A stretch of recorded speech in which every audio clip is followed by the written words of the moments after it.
So ఇప్పుడు తర్వాత ఉన్నటువంటి ఆయన ఎలక్షన్స్ మూలంగా కూడా ఇదేమైనా ఒక డైవర్షన్ స్ట్రాటజీనా, అక్కడ వాళ్ళని అట్రాక్ట్ చేసేందుకు తన అమెరికా ఫస్ట్ పాలసీని తీసుకున్నాడు అని మరొకసారి చెప్పడానికి కోసం ఈ రకంగా చేస్తున్నాడు? తప్పకుండా తప్పకుండా చేస్తున్నాడు. ఆయన అతి ముఖ్యం ఈ సబ్జెక్ట్ని ఇచ్చాడు. ఆయన గవర్నమెంట్లో చీఫ్ ఆఫ్ స్టాఫ్ అంటే ప్రధానమంత్రి. నెంబర్ 2 జాన్ మిల్లర్ అని ఉన్నాడు. ఇదే పాలసీ దీని మీదే. ఆశ్చర్యం ఏంటంటే ఆయన జూయిష్ మ్యాన్ ఆయన ఎక్కువగా భారతీయుల మీద ఫోకస్ అవుతాడు. ఎందుకంటే ఒక రకమైన కోపం జెలసీ. ఇంత పైకి వచ్చారా, ఎర్లియర్ జూస్ డామినేట్ చేసేవారు, వాళ్ళ ప్లేస్ భారతీయులు తీసుకున్నారు. చైనీస్ కనపడదు. చైనీస్ ఎక్కువ పొజిషన్లో ఉండినా వాళ్ళు అక్కడ కల్చర్గా బయటికి రారు, కనపడరు చైనీస్. భారతీయులు ఏంటంటే అన్నిటికీ ముందు వెళ్తారు. వాళ్ళు పెద్ద సంబరాలు పెడతారు, ఇక్కడి నుంచి అక్కడికి వెళ్ళి అల్లరి చేస్తారు, ఏదో పెద్ద మీటింగ్లు పెడతారు. ఆ దేశాల జనం తీసుకొచ్చి పెద్ద పెద్ద చూస్తారు కదా, ఊరేగింపులు వీరేంపులు చేస్తారు. చైనీస్ అయ్యేం చేయరు. చైనీస్ వస్తారు కనపడరు వాళ్ళు. చైనీస్ మీద అంత ఫోకస్ లేదు. మీరు ఇంకా చెప్పాలంటే ఒక 150 సంవత్సరాల క్రితం చైనా మీద పడ్డారు. చైనీస్ ఎక్కువ వచ్చేసారు. అమెరికాలో రైల్ రోడ్స్ కట్టినంతా చైనీస్. రైల్ రోడ్ వాళ్ళు 1850-30 అప్పుడు స్టార్ట్ చేశారు అమెరికాలో.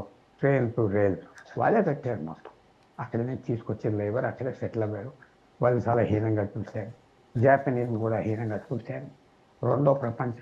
మొదటి ప్రపంచ యుద్ధంలో, రెండో ప్రపంచ యుద్ధంలో ఎక్కువగా జాపనీస్ ఎప్పుడైతే అటాక్ చేశారో జపాన్ అమెరికాని, ఎక్కడైతే జాపనీస్ ఉన్నారో అమెరికాలో వాళ్ళందరినీ రౌండప్ చేసి క్యాప్స్లో పెట్టారు. 5 సంవత్సరాలు జైల్లో పెట్టారు. లక్షల మంది. అదే కొత్త కాదు అమెరికన్స్ చేసే పని. మనకి సాఫ్ట్గా వాళ్ళకు ఉన్న soft power, movies, music, commercial goods, consumer గుడ్స్తో మనకు ఒక మంచి అభిప్రాయం ఏర్పడింది యూనివర్సిటీస్లో. దాని మీద మంచి ప్లేసెస్ కాబట్టి కొత్త పాలసీ కాదు, చాలా తీవ్రంగా ఉన్నది. మన వాళ్ళ ప్రవర్తన కూడా బాగోలేదు కదా, మనకు కనపడుతున్నాం. ఇది మన మీదే ఫోకస్ ఎక్కువగా, భారతీయుల మీద ఎక్కువ ఫోకస్. గ్రీన్ కార్డు అన్ని సిస్టమేటిక్గా చేస్తామని. ఇది మనం కూడా ఒక ఏమంటారు, ఒక దిష్టిబొమ్మలా కనపడతాం. చేసే వ్యవహారాలన్నీ కొంచెం సైలెంట్గా ఉండటం మనకు రాదు. మన గవర్నమెంట్స్ అయ్యేవన్నీ ప్రిపేర్ చేయట్లేదు, మన సమాజం కూడా ప్రిపేర్ చేయట్లేదు. ఏదో సాధించామని గొప్ప చెప్పుకోవడానికే ఉన్నాం. అది ఇలాంటి రివర్సల్స్ వస్తాయి. సో ఇవన్నీ తగ్గించాలంటే మన ప్రవర్తన కూడా మారాలి. మనం అంత అల్లరిగా కనపడేసి చేయటం మంచిది కాదు. Yes sir. రైట్. పుల్లారావు గారు, రెడ్యూస్డ్ ఫీజ్ ఆప్షన్ను తొలగించడం అన్నది ఆర్థికంగా వెనుకబడినటువంటి ఫ్యామిలీస్ ఎవరైతే ఉన్నారో వాళ్ళకి పౌరసత్వం పొందడంలో వాళ్ళు ఎదుర్కోబోతున్నటువంటి మేజర్ ఛాలెంజెస్ ఏంటంటారు? ఒకటి, ఇప్పుడు భారతీయులకి ఇంత నొప్పి పెడుతుందా మిగతా కమ్యూనిటీస్గా, బిలో ద పావర్టీ లైన్ పేదవాళ్ళకి? సిచ్యువేషన్ మారిపోయింది కదా. ఒకనప్పుడు అమెరికా వీసా ఛార్జెస్ ఉండేవి కాదు. అమెరికా ప్రాస్పెరిటీ టైం 1990 వరకు చాలా ప్రాస్పరస్గా ఉండేది అమెరికా. చాలా చాలా లిబరల్ సర్వీసెస్ ఉంటాయి. బిలియన్స్ ఆఫ్ డాలర్స్ వాళ్ళు ప్రపంచం అంతా ఇచ్చేవారు, బిలియన్స్. ఆ రోజులు పోయినాయి అమెరికా. చాలా ఇన్ఫ్రాస్ట్రక్చర్ ఏంటి, అన్నీ ఏంటి వెనక్కున్నారు. ఇవాళ బుల్లెట్ ట్రైన్స్ లేవు అమెరికాలో, బుల్లెట్ ట్రైన్స్ లేవు. చైనా అంతా వేల బుల్లెట్ ట్రైన్స్ ఉన్నాయి. మెట్రోలు లేవు. ఆశ్చర్యపోతారు, చాలా తక్కువ ఏరియాస్లో మెట్రోస్ ఉన్నాయి. కట్టలేకపోతున్నారు, డబ్బు లేదు, బిల్ లేదు. సో అమెరికా అనేది మారిపోయింది. ఈవేళ ఇరాన్ యుద్ధం కూడా బయటికి అదే తీసుకొచ్చింది కదా. వాళ్ళు వారం రోజుల్లో స్టాక్స్ ఆఫ్ రాకెట్స్ అన్నీ అయిపోయినాయి. ఇరాన్ యుద్ధంలో ఆఫ్ చేసే ఏం లేదు. సో మనం చూసేది ఒక అమెరికా చూస్తున్నాం. వాళ్ళ టెక్నాలజీ చాలా బాగున్నది, ఫిలిమ్స్ బాగున్నాయి. కాలిఫోర్నియా ఎక్కువగా మనకి ఏవియేషన్ కనపడుతుంది. కానీ మిగతా ఏరియాలో వాళ్ళ ఖర్చు ఎక్కువ, వాళ్ళ మిలిటరీ ఖర్చు ఎక్కువ. 700 బేస్లు ఉన్నాయి ప్రపంచ చుట్టూ, 700 బేస్. చైనాకి ఒకటే ఉన్నది, రష్యాకి 3-4 చిన్న చిన్న బేసెస్ ఉన్నాయి. గొప్పగా పెట్టుకున్నారంటే అది ఆ ఖచ్చితంగా వెళ్ళిపోతుంది. నేను ఒక రకంగా చూసేది ఏంటంటే అంత ప్రాస్పెరిటీ లేదు అమెరికన్ గవర్నమెంట్. ప్రాస్పెరిటీ లేదు, ఖర్చు ఎక్కువైపోయింది, ఆదాయం తగ్గిపోయింది. సో ఇవన్నీ చేస్తున్నారు. 700 నుంచి 1600 అంటే ఇప్పుడు లేకపోతే ఈ నిర్ణయాలన్నీ కూడా ఈ జస్ట్ ప్రాసెసింగ్ ఖర్చుల కోసమేనంటారా? లేకపోతే ఇమ్మిగ్రెంట్ అంతే అంతే సంఖ్యను అంతే. తగ్గించడం కోసం వేసిన మాస్టర్ ప్లాన్? అది పెద్ద $700కి $1500కి ఇమ్మిగ్రేషన్ సంఖ్య తగ్గదు. వస్తే తర్వాత ఇది కడతారు, ఎందుకు కట్టలేరు, ఆదాయం కూడా వస్తుంది, ఆ లెక్క కూడా ఉన్నాయి. రెండు ఉన్నాయి. తగ్గిస్తాను కనుక వాళ్ళ ఆదాయం కూడా పెరుగుతుంది, ఖర్చు కూడా ఎదుర్కొంటుంది. వాళ్ళకి ఆ రెండు ఉన్నాయి. వాళ్ళు క్లియర్గా మనం ఎంతకు అమ్మొచ్చు గ్రీన్ కార్డ్ అని చాలా జరిగింది. ఆ విషయం ఎంతకు అమ్మొచ్చు. నేను అనుకున్నా $5000 పడతాడు అనుకుంటే 50,000 పడతారు అని.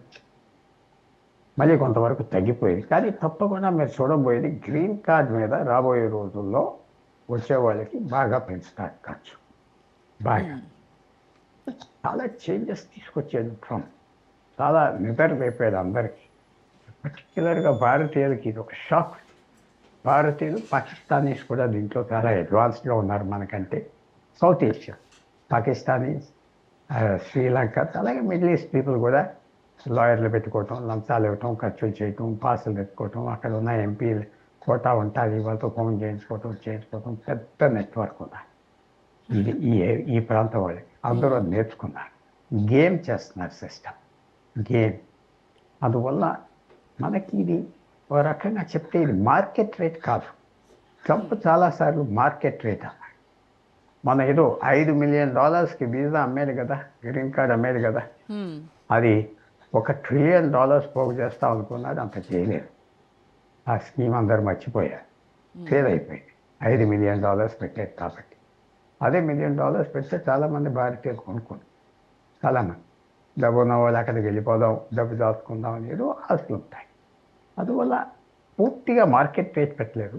పూర్తిగా రేట్ పెట్టి అప్లికేషన్స్ తగ్గించడానికి ఆ రేట్ కాదు. అదే అదే చెప్తారు 100. Lower fees encourage ineligible applicants అనేది డిహెచ్ఎస్ ఇస్తున్నటువంటి జస్టిఫికేషన్.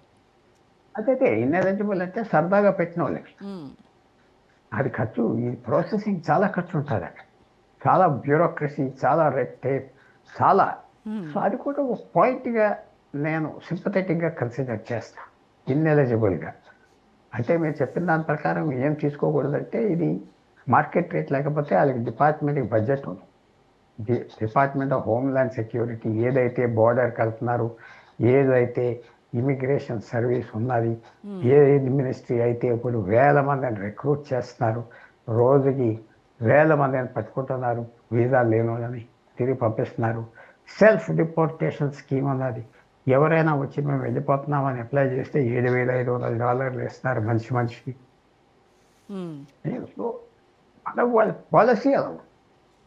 ఆ పాలసీ ఇది మీరు అన్నట్టుగా ఇన్ఎలిజిబుల్ పీపుల్ కాదు, అన్సీరియస్ పీపుల్ అప్లై చేయకుండా ఉంటారు వాళ్ళకి ఎక్కువ. అది అనుకుంటున్నా. దీని మీద నేను పూర్తిగా ఒక కండెమినేటరీ టోను, అన్చారిటబుల్గా నేను తీసుకోవట్లేదు. ఇది వెయిట్ అండ్ వాచ్. ఇదే పెద్ద మన వీసాల మీద ఫస్ట్ టైం ఫారెన్ మినిస్టర్ కూడా మాట్లాడాడు. అమెరికన్ దాంతో తగ్గించారు కదా, ఆ $100,000 ఒకటి తగ్గించారు, ఇంకోటి కూడా ఏదో తగ్గించారు కదా ఫారెన్ మినిస్టర్. రాబోయే రోజులు ట్రేడ్ అగ్రిమెంట్ అవ్వాక ఇది కూడా ఇన్సిస్ట్ చేస్తా. ట్రేడ్ సర్వీసెస్ కూడా పార్ట్ ఆఫ్ ట్రేడ్. మీరు ఎగుమతి దిగుమతి వస్తువులే అంటున్నారు, సర్వీసెస్ కూడా పార్ట్ ఆఫ్ ట్రేడ్. ఇది కూడా ఎక్స్పోర్ట్. ఇది మా ఎక్స్పోర్ట్. మీరు మా ఎక్స్పోర్ట్ని ఆప్ చేయకూడదు, మా లేబర్ని, మ్యాన్ పవర్ని ఎక్స్పోర్ట్ని ఆప్ చేయకూడదు అని అది కూడా తీసుకొచ్చారు. అది మన గవర్నమెంట్ చాలా కేర్ఫుల్గా తీసుకొచ్చారు. ఎందుకంటే ట్రంప్కి ఇదేదో మనం భయపడిపోతున్నాం, ఇది అడిగితే మాత్రం మనం పీక్ పుసుకోం. ఇది అడగలేదు, సాఫ్ట్గా చేస్తున్నారు, తెలివితేటలుగా చేస్తున్నారు. ఇది మన సాఫ్ట్ పాయింట్ అని చెప్పకుండా చేస్తున్నారు మన ప్రభుత్వం కొంతవరకు. సార్, డిహెచ్ఎస్ ఇదివరకు ఏంటంటే సిటిజన్షిప్స్ని ఎంకరేజ్ చేసేది, బట్ ఇప్పుడు చూస్తే అది ఒక కమోడిటీగా మానిటైజ్ చేస్తుందా అనిపిస్తోంది. అంటే అమెరికన్ డ్రీమ్ అనేది ఇప్పుడు ఒక ప్రైస్ ట్యాగ్తో వస్తుందేమో. అసలు అమెరికన్ డ్రీమ్ లేదని అనుకుంటున్నారు చాలామంది. పోయింది, తగ్గిపోయింది. ఆ డేస్ 40 years ఉండే అమెరికా ఇవాళ ఇది అమెరికా కాదు.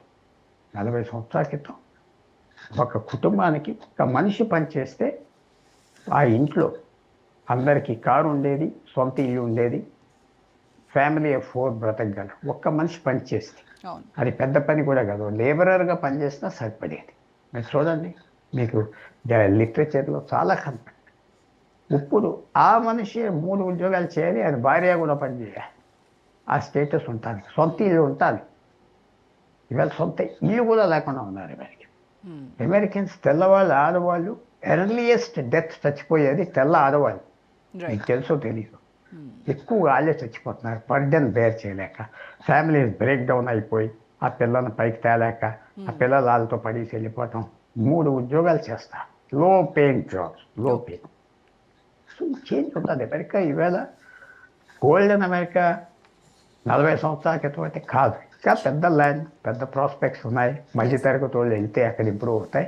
Yeah. కానీ ఆ గోల్డెన్ స్టేట్ మాత్రం పోయిందని నేను అనుకుంటాను. Okay, thank you so much Pullarao గారు. Thanks for your analysis. Right, ఇది ఇవాల్టి special debate. Stay tune to Raj news.